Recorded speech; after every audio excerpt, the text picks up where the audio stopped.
On recent Thursday nights, we have been doing a series of interviews with presidential candidates about what made them what they are. What were the formative influences in their lives? We called the series Who Is? And we came to New Hampshire today to talk to Hillary Clinton, who grew up in the Chicago suburbs in the 1950s. And what was Hillary Rodham like as a kid? Well, I was a pretty ordinary kid. I was growing up in a middle-class suburb of Chicago. It was an all-white suburb. I lived 3 blocks from my elementary school, so I walked home for lunch every day. I lived 6 blocks from our church. This is Ozzie and Harriet. It was Father Knows Best and Ozzie and Harriet and Leave It to Beaver all rolled into one. Did Father know best? In our house, he did. Yes, indeed. And never let you forget about it.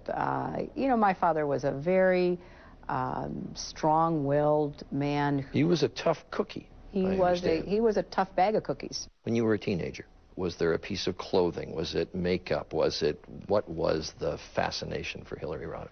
Well, I was the president of the Fabian fan club. There were 3 of us in it. I spent a lot of time with my girlfriends at slumber parties where they gave up on trying to teach me how to fix my hair. So, I mean, there were things that they were fascinated in that I was just never very good at. And the one good thing about both my sort of rough around the edges father and my resilient mother is there were no gender differences.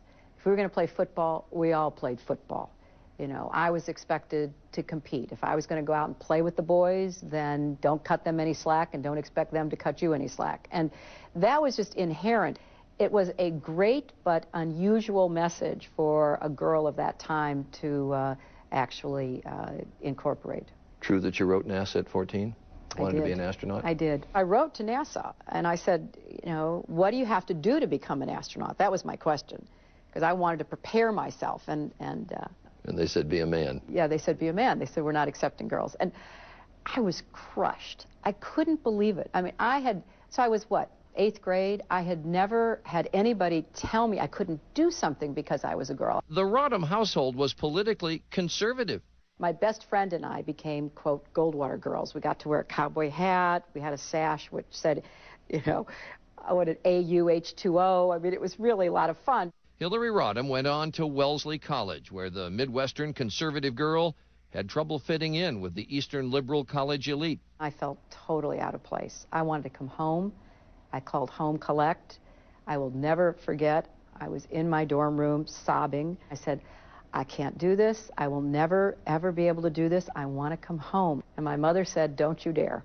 I had to really sort of dig deep inside myself and sort of say, who am I? She went through a political transformation at Wellesley and went on to become the first student in Wellesley College history to deliver the commencement address, and then went to Yale Law School in the spring of 1971, where she fell in love with a fellow student, Bill Clinton, but she was reluctant to marry him. He was a force of nature. He was the center of most of the attention. I'd never known anybody like him.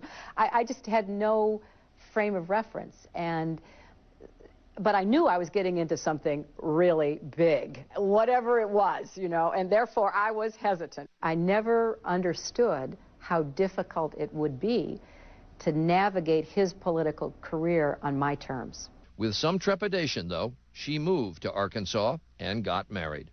It is just a few more than 80 years since women have had the vote.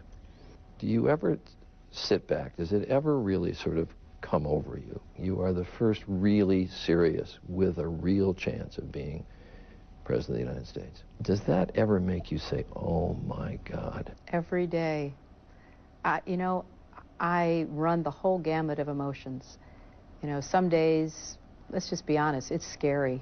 The idea of waging this campaign, getting out there, engendering all of the feelings, pro and con. I'm not asking for any special privilege or break. I'm out there competing with, you know, the men the way I used to compete with the boys in my neighborhood. But it is challenging. Who is Hillary Clinton?